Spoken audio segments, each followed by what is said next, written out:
আসসালামু আলাইকুম, কেমন আছেন আপনারা সবাই? আশা করি ভালো আছেন। তো আপনাদের দোয়া এবং ভালোবাসা আমিও ভালো আছি। যাই হোক, ছেলের জন্য এই একটু মোরগ বোনা করছি, চিকেন, বুঝতে পারছেন। আর এখানে আমি সাজনা দিয়ে মাছ দিয়ে পাক করছি, সাথে কয়েকটা আলু দিছি।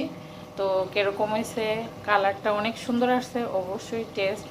আমি সাজনা দিয়া মাছ দিয়া এইভাবে পাক করছি। আমরা ব্রাহ্মণবাড়িয়াতে বেশিরভাগ পাক করে ডাল দিয়া, সাজনা দিয়া।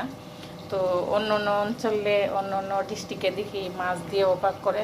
তো আজকে আমিও পাক করলাম ফার্স্টে। তো টেস্ট অনেক স্বাদ হয়েছে। তো এই দিক দিয়ে মোরগ বোনাটাও হয়ে গেছে ছেলের জন্য। তো আমার চ্যানেলটা অবশ্যই সাবস্ক্রাইব করবেন। এমএসটি তানিয়া ব্লগসের সাথেই থাকবেন। তো আজকে এই শর্ট ভিডিওতে এটাই দিলাম, ঠিক আছে।